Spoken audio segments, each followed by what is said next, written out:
You are listening to Peak One Sports.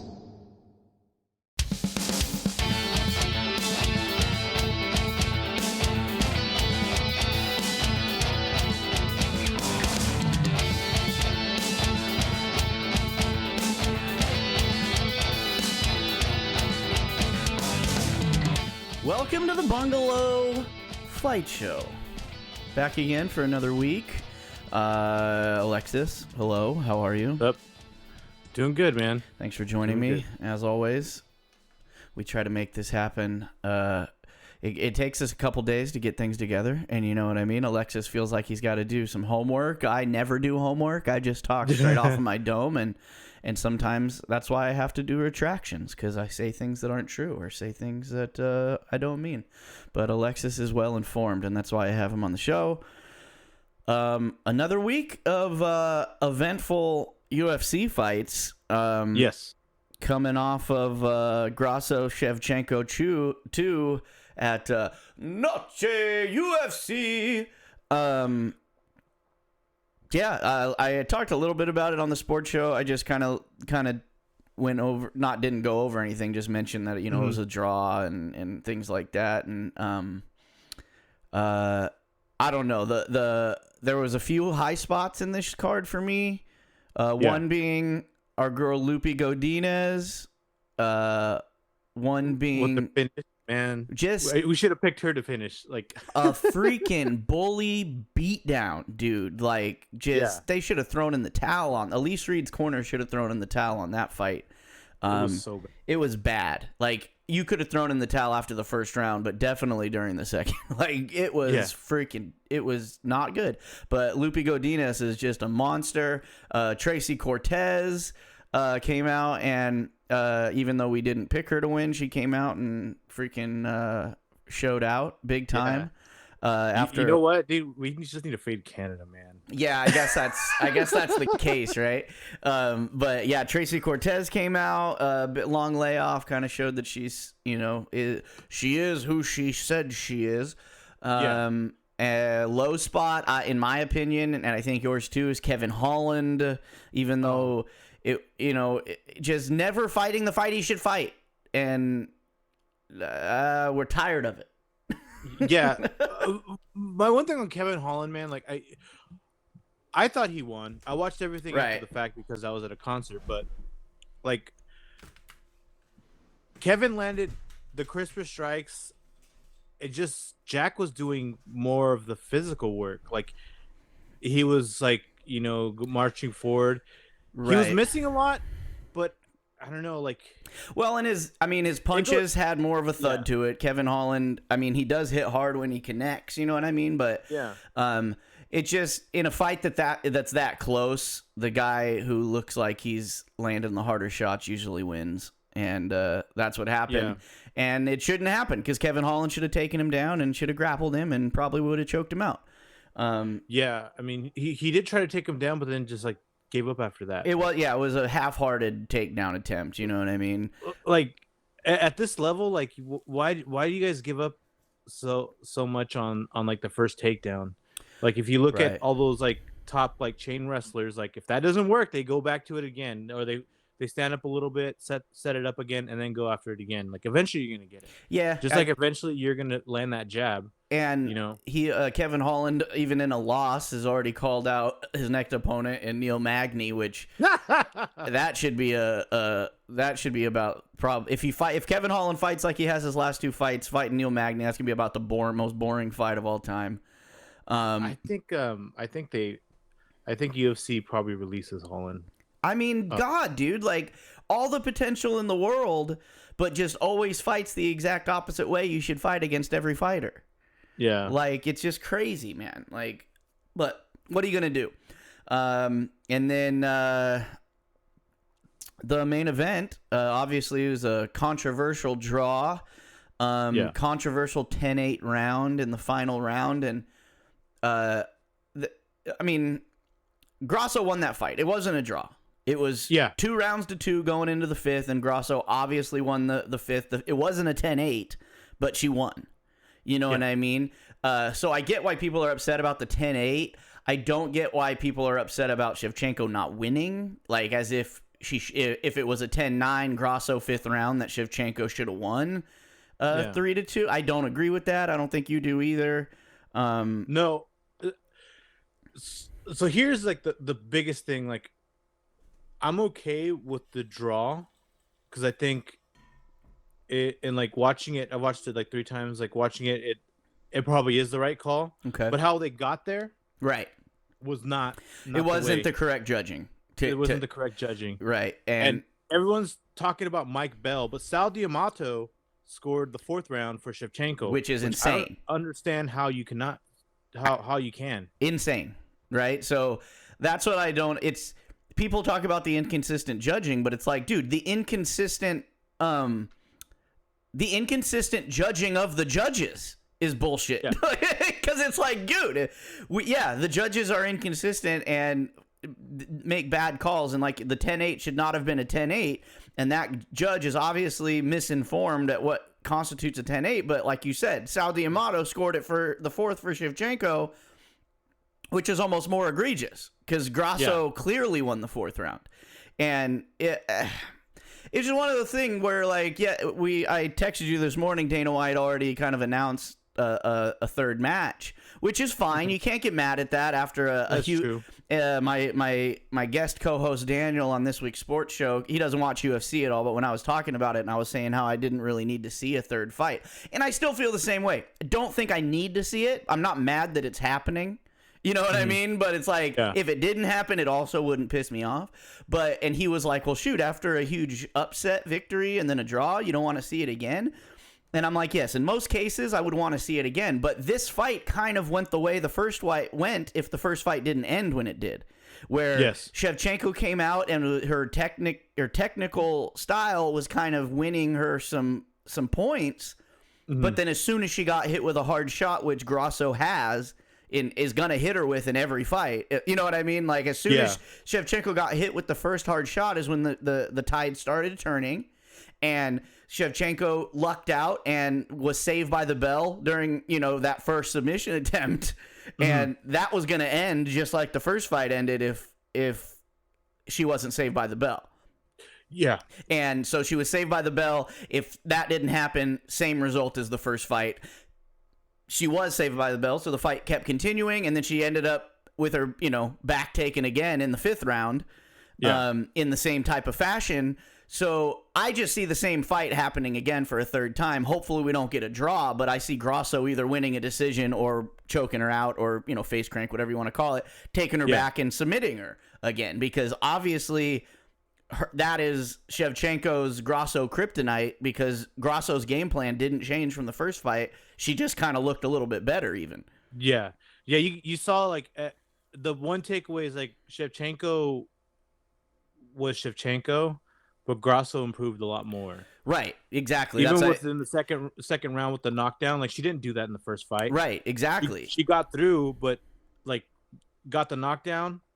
I mean, if you talk about like moments in that fight, like if you give moments to each fighter, like I only saw 2 moments for Shevchenko. It was when she had her in the guillotine, right, which, I mean, and they talk about that being the control time, like nothing was happening, like Grasso was relaxing, right, and then she eventually got out, and the elbow that cut Grasso in the 4th round that she ended up losing in, like, right, that was the only significant strike in that 4th round. Which Sal D'Amato deemed a winning round for Shevchenko, probably just because of that cut, right? Grasso kneed her in the face or like in the head and all that stuff, and like, right, if you like looked at the whole like the rule changes, like those knees were totally legal, so those knees got to count. They have to. They have to count. And there was a lot of them. There was like at least 4 clean knees in that sequence. You know what I mean? And that one elbow that cut Grasso, obviously a good shot, but still one shot. And I mean, definitely, I'm happy to watch it again, because it's gonna be a great fight. Because even if it happens the same way, they both have been exciting fights. Even though the first one finished quicker, second one went all the way, it was still exciting to watch the whole time. So it's not like it's gonna be a dud of a fight that you don't want to see. But I just think it ends the same way. Yeah, it sucks because now, like, okay, so there's more tools that Alexa Grasso has that she has in like game planning for a win, right? Right. We know she can take down Valentina Shevchenko. Right. No, not many people have done that. Right. She took her down like, immediately. Right.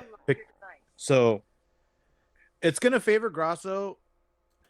Well, and like you said, Grasso Shevchenko really can't improve, right? She's the best flyweight women's fighter of all time. Yeah. And one of a fantastic women's kickbox. Like her career she's at the end of her career, so it's like there's no room for improvement for her. Grasso becoming a champion so young in her career, in her life, like she can improve in between every fight, and if she gets as long of a layoff, like between the last fight, this one, Shevchenko's hurt, so she's going to get another big layoff before this next one. She's going to improve again. She's going to take another step forward to implement that same game plan, but more effectively in the next one, even more than it was this time. So I think next time it's going to be just a dominating performance by Grasso. Yeah, and this is not the first time that Shevchenko has been in this controversial decision, like where she fought like Amanda Nunes.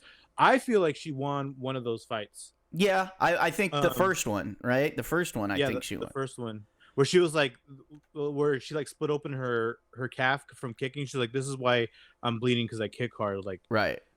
She did obviously do more damage, but like it's so far behind to like even like right. Take that into consideration. But I don't know, man. Like she's such a sore loser. Like throwing out like, I know, it's because she was Mexican and it was Mexican Independence. It's like, come on, like what the fuck? Like, Jesus, like because she lived in Peru, man. Like that's like almost the same people. Like she, right? I mean, like, well, in all things being equal, like she was saying that about the 10-8 score, like, oh, they felt compelled to give it a 10-8 because it was Mexican Independence Day.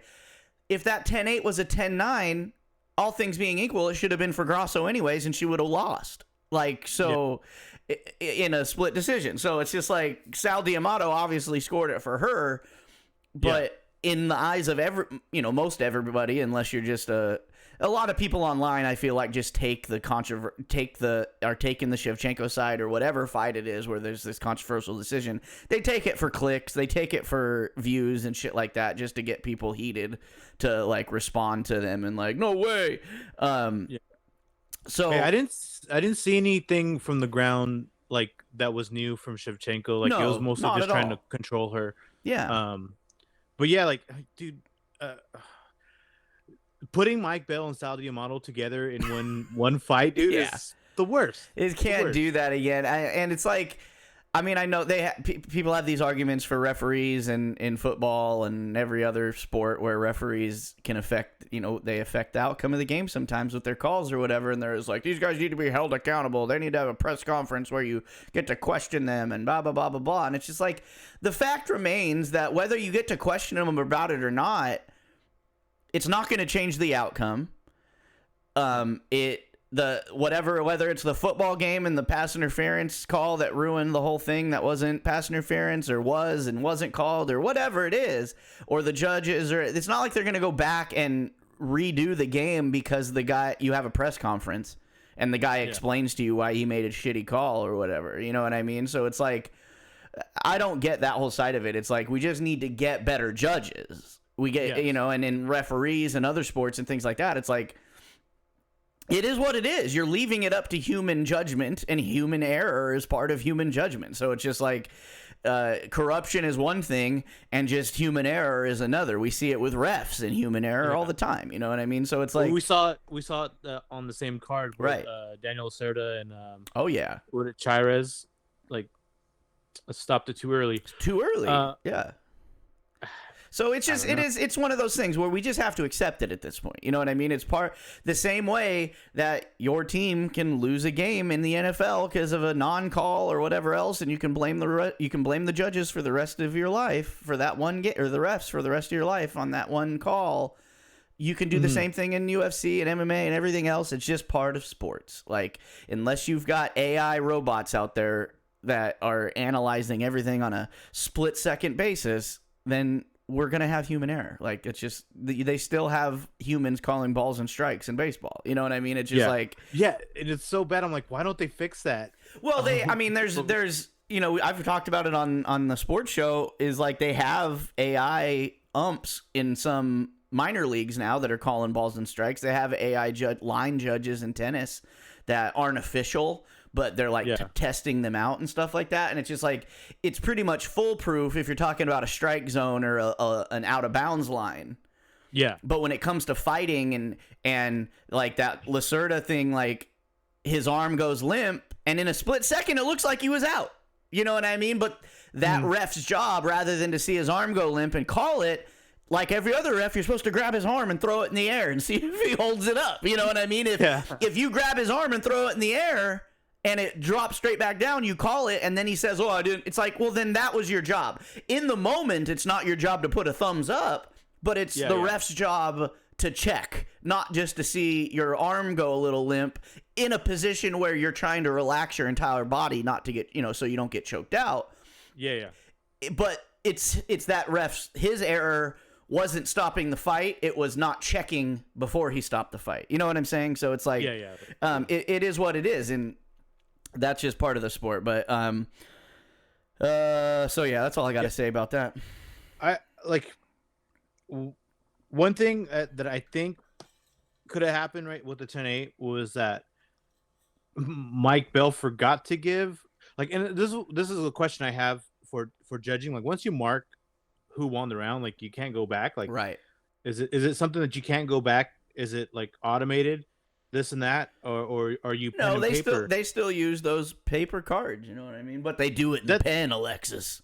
No whiteout. You could scratch it out and be like, I made a mistake. You know what I mean? Yeah, but then that looks shady if somebody who felt the other way and then they're, look at this, he fucking scratched it out because he's corrupt. You know what I mean? Yeah. So it's just like, but that's why, like, I think that's the only thing I can see the 10-8 for the fifth round is that he mistakenly gave the fight to Alexa Grasso. I don't know. You know what I mean? It's just and he was making up for it. You mean you'll never know because we don't get to talk. We don't get to question him. But anyways, moving on to this weekend, we got a pretty lackluster card, but a few bangers on it, and that is UFC Fight Night, Fiziev versus Gamrot.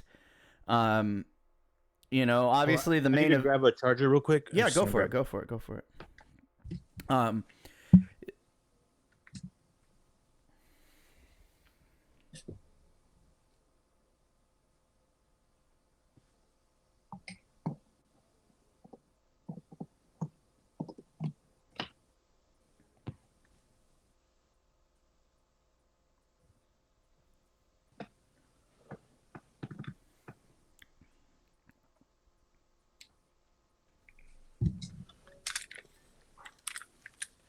All right. So this fight card, obviously the headlining fight has, you know, some pretty big implications for that weight class. You know what I mean? For the lightweight weight class, those guys are both top 10 guys. But overall, it's a little bit lackluster. There's some, you know, people on here that you want to see fight, but their matchups aren't necessarily the best. No. But, I mean, starting at the bottom, another one of my favorite Mexican ladies, Montserrat Rendon. She's got the. Oh, this is a different one. That's Montserrat Conejo that has the throat tattoos. Okay, so this is a different Montserrat. Okay, so I don't. Yeah. She's got a shadow. I thought they were shadowing her up because they didn't like her tattoos. But so yeah, we've got a silhouette versus Tamirez Vidal, who's coming in 7-1, coming in off a win. And Montserrat, it's her debut. This is bantamweight 135. This is Vidal is going down a weight class, I believe. She has fought at 145 before, but since, you know, the women's 145 in the UFC is pretty much non-existent now that Nunes has retired. You got anything on these two ladies? I don't have anything to say about them. Honestly, well, obviously, like Montserrat is 5-0, but everyone is chiming that she's been facing cans. Okay. She has yet to be tested, and Tamara's is a finisher. Like she finished her last fight with the flying knee. Right. She was the LFA champion. You know, heel hook, or was it a heel hook, a submission, some sort? Let me look really quick. Yeah, it was some kind of leg submission, I believe. Yeah, it was a heel hook. Yeah, heel hook and LFA. So I mean, second fight in the UFC for Vidal. I think she's gonna take it, dude. Yeah, she's kind of on her. She's showing promise, and she'll probably come out with something flashy after a flying knee knockout. You know what I mean? Yeah, like Montserrat's from Invicta. Like, dude, she's a submission. She loses, but her one loss is by submission. So, I mean, take that for what you will.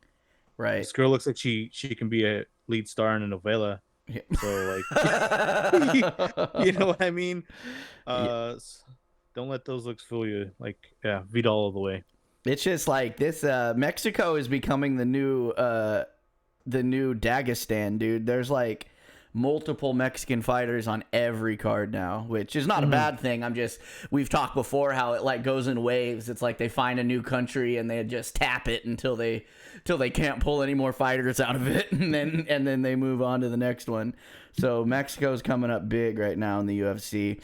Moving on, women's strawweight bout: Mizuki versus Hannah Goldie. I mean, Mizuki's got the experience. Hannah Goldie, obviously, her UFC career has not gone the way that she's wanted it to. Both these ladies are coming off losses. I'm not too excited about this. Hannah Goldie's got the physique on her, but I don't know. Like that's a beach muscle, man. Like, right. She's supposed to be a good wrestler. Honestly. Yeah, I mean, you look, but she should look the fight that Hannah Goldie should like at least won, because leading up to it, that's the loss that she's gotten, that is the worst loss that you can get, was losing against Molly McCann. Right. And especially like you said, Hannah Goldie's supposed to be a badass grappler, badass wrestler, or whatever, right? But you look at her takedown average 0.56 per fight. You know what I mean?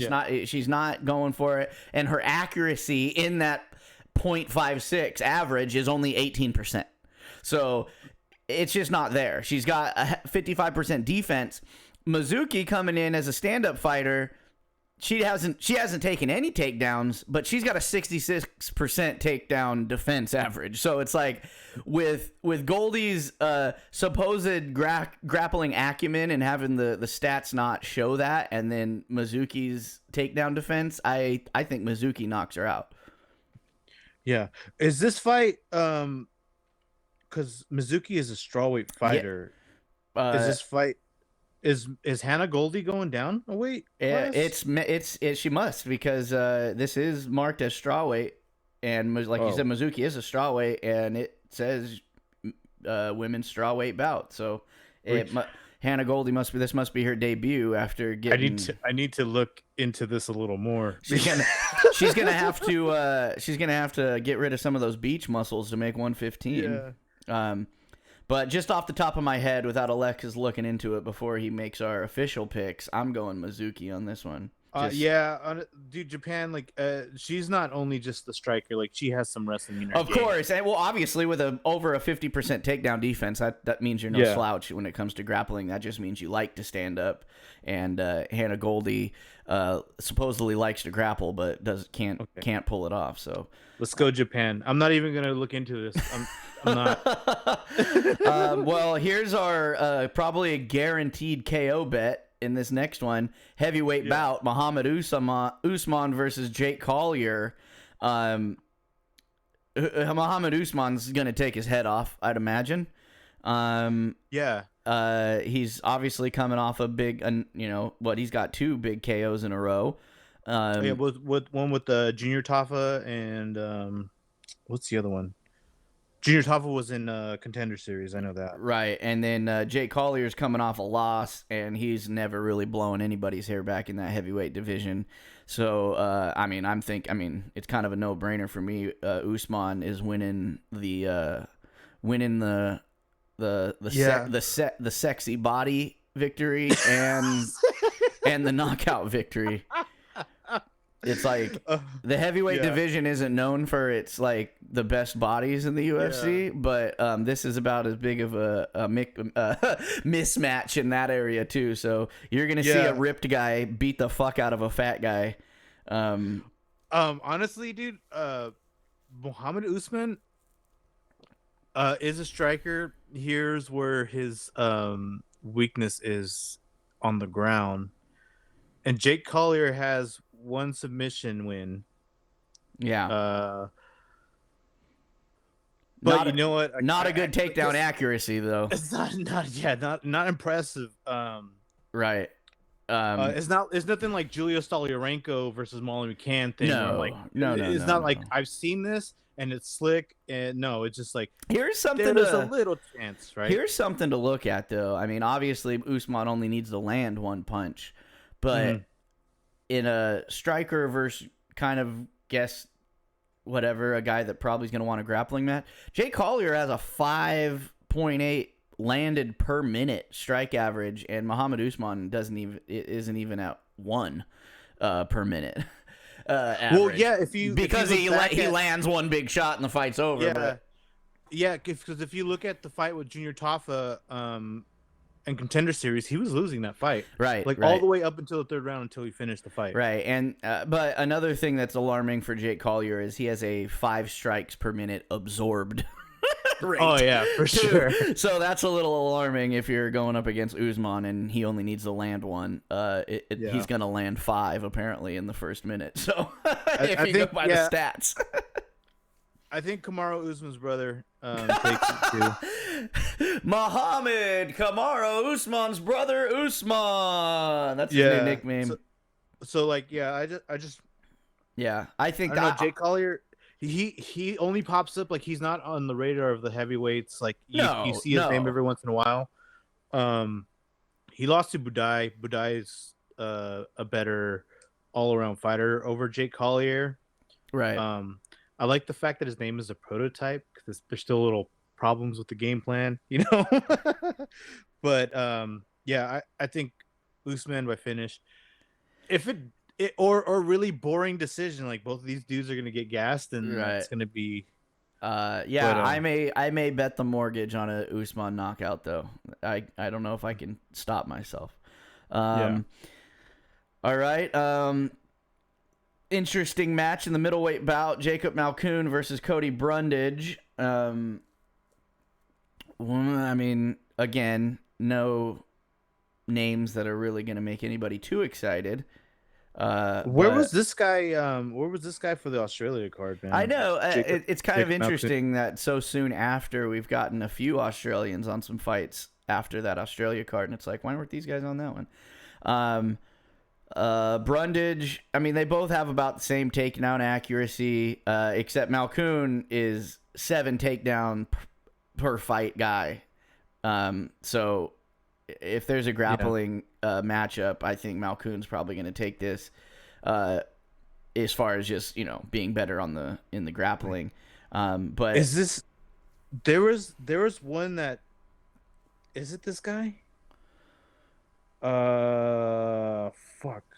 I mean, and they're pretty. What weight class is this? Because no, there was a fight a while back that that we betted on. You betted on a finish, and I betted on him going to decision. Yeah. And he ended up going to decision, but it was just like he could have finished the fight, but he just let it go to decision. Was it this guy? No, it wasn't. That was just recently. That was pretty recently. I remember that discussion. I don't think it was him. But okay. I mean, striking wise, they're both very evenly matched. Statistics wise. But I mean, if it goes to a decision, I think Malkoun's got the advantage. I'm gonna go with Malkoun. Malkoun's just got a lot of long fights, and Brundage does not. A lot of his fights seem to end in the second round, so I see Malkoun maybe just grappling. Wait, this was the fighter. This was the dude. It was? It was the dude. Yeah, he fought Maximov. Yeah, this was him. Oh, okay. I remember that. Yes. You're right. Remember, like, Maximov's leg was fucked. You're right. During that fucking, yeah. Yeah. So let's see. It's going to happen again. Malkoun by decision. Yeah, let's. Yeah, like. Okay, but yeah, I'll definitely take the money line just in case he tries to finish. Whatever. Yeah. I think Brundage is a little bit tougher, but I mean, like I said, just money line on that one. I don't think we need to get crazy with that one. Welterweight bout. You got Tim the Dirty Bird Means versus Andre Fiallo. Knockout artist Andre Fiallo. My stats aren't loading, so thanks UFC.com. But both names, that people know. I see. I mean, most of the time I pick Fiallo to come out and knock somebody's head off, but Tim Means is known for taking punishment and then just dragging people through just excruciating fights. You know what I mean? So, what do you think? You think Fiallo? Because he's kind of he was on a high trajectory and then kind of got knocked down a peg or two. Yeah, like twice in a row. Right. I do like Fiallo's style. Dude, I think this is a test for Fiallo because it's like he was up there. What is he fought against Muslim Salikov. Right. It was like 294 years in fight years. Right? Yeah. They went in a back and forth knockdown exchange, and Salikov got the better of it. Right. I'm not sure what the next fight was, but was it? It was a Portuguese fighter. I know. Well, he's Portuguese. Yeah, he's a Portuguese fighter. Okay. Yeah, I don't know. Like, there for some reason, this fight isn't loading any of the info, so I don't have anything. But can we see Tim Means get knocked out this time? Maybe, or you see Tim, like I said, Tim Means maybe doing some damage with some elbows and Fiallo getting fucking just frustrated and it just being kind of a grueling, boring decision that Tim Means wins. I don't know.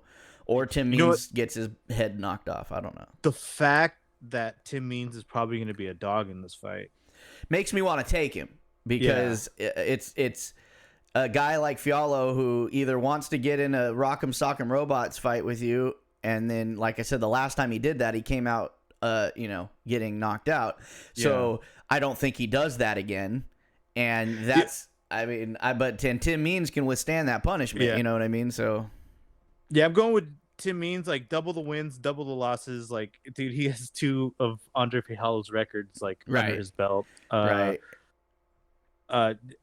If he's a dog, that's even. And it's not like Fiallo's going to come out and try to grapple, because even if he does, Tim Means has got better jiu-jitsu, obviously. So it's like it's going to be a stand-up fight, and Tim Means is going to try to get in tight and land elbows and shit like that and do what he does, and Fiallo's going to go out there and be throwing haymakers. So I don't know. I see Fiallo. He also gets in the pocket a lot, so I think this favors Means because Fiallo is wild with hooks, and so.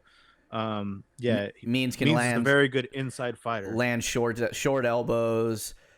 Take him, and he's tall guy. Take him down with some trips or some shit. You know what I mean, and things like that.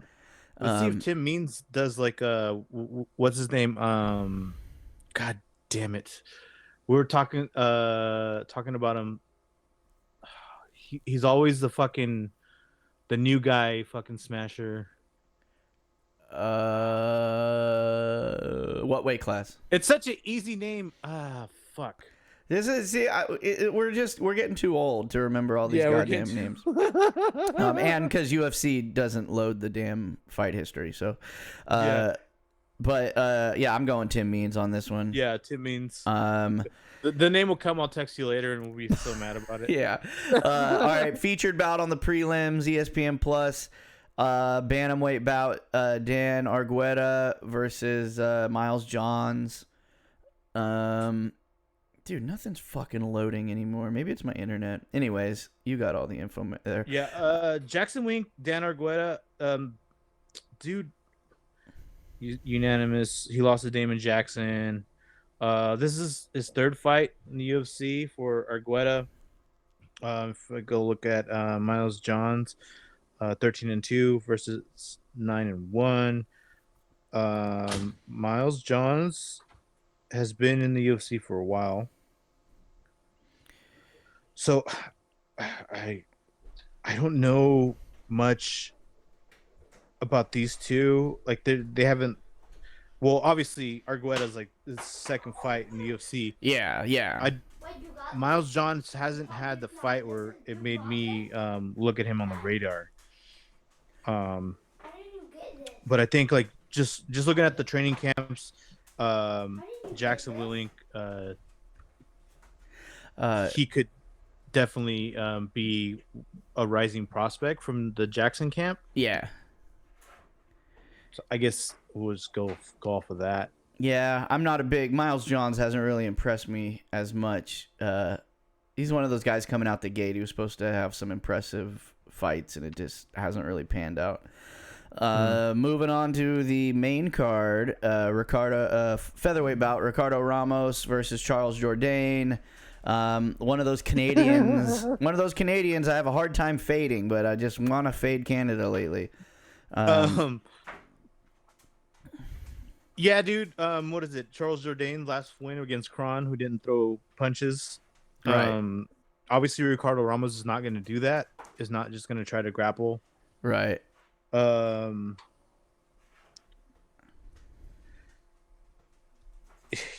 think it's going to be a stand-up fight.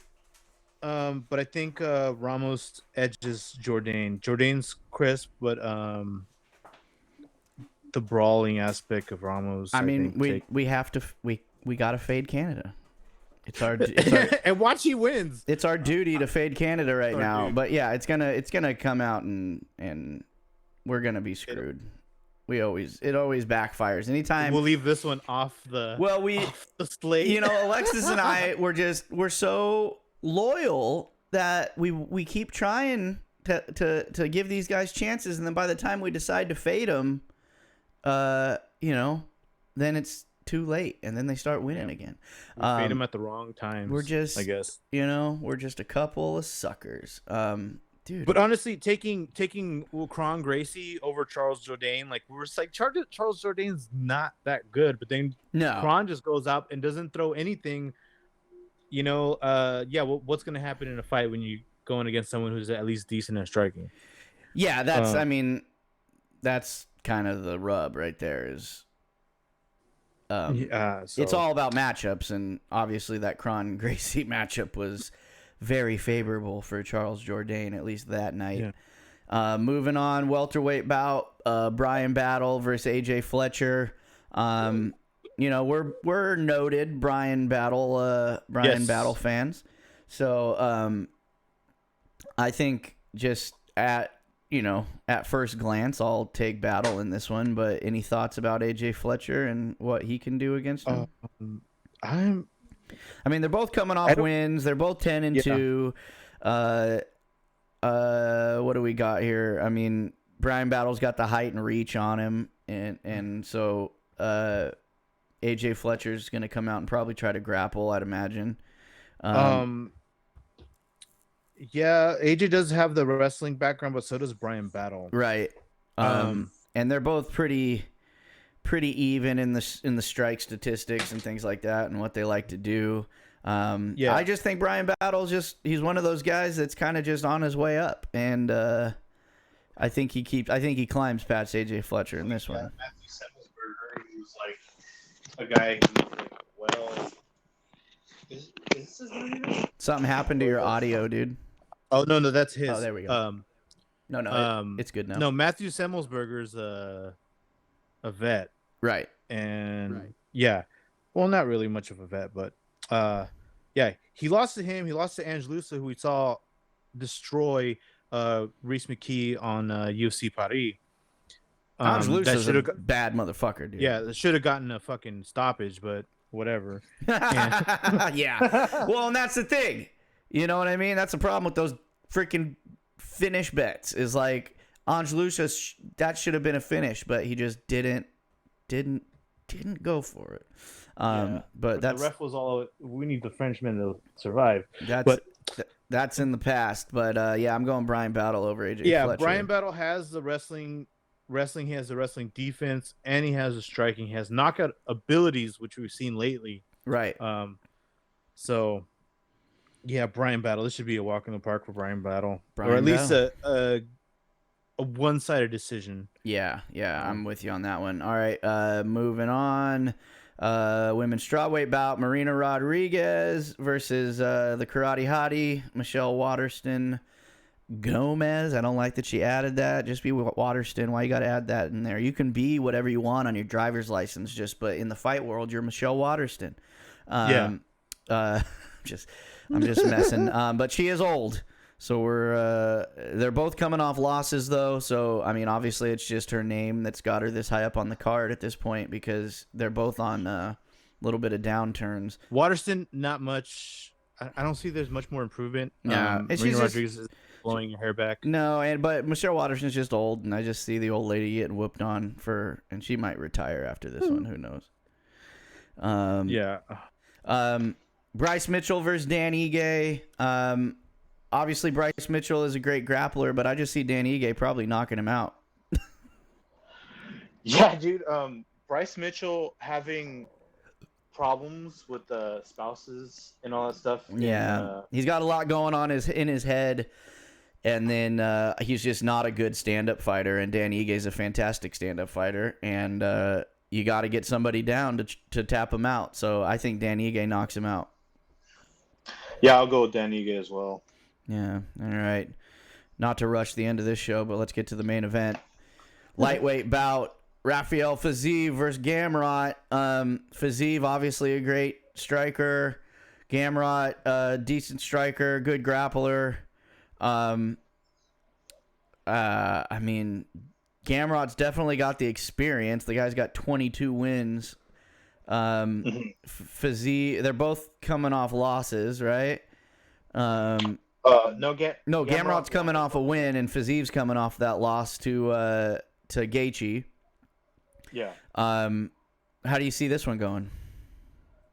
I think I'm gonna go with Gamrot. I think I'm going based on the wrestling rub and then the cardio that he is gonna possess. Yeah, I was thinking that same thing.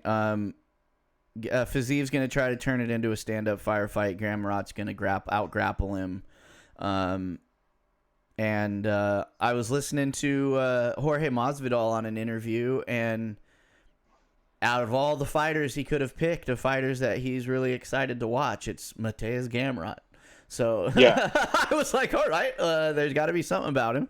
I think Gamrot's going to grapple this thing to a victory. I'm not sure if it's going to be a finish. If it is, more power to him, but I see a grappling heavy match that Gamrot dominates.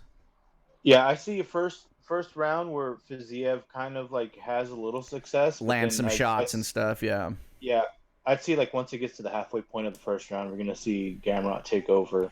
Yeah, I agree. All right. Like I said, this card's not gonna light the world on fire, but we're gonna be watching it. Hopefully, you guys are gonna be watching it. If you're watching this as it comes out on Thursday evening, go check the social medias, Bungalow Sports Show social media, Peak One Sports social media, and you'll see Alexis's boyish charm on there with our picks in video form. You'll see our picks in the graphic form as well, and you go with us. We didn't mention our success from last week because there wasn't much success, so eat a dick. We'll talk about that next week. Well, it's kind of like, what is it? 4-3. Since right. We lost the decision. House rules. That 8th pick doesn't work. Hey. So we're 4-3. Hey, that's right. There was a draw. That doesn't count. But anyways, thanks, buddy. Go be a dad. I got to go be a dad. Everybody out there, thanks for tuning in, and enjoy the fights.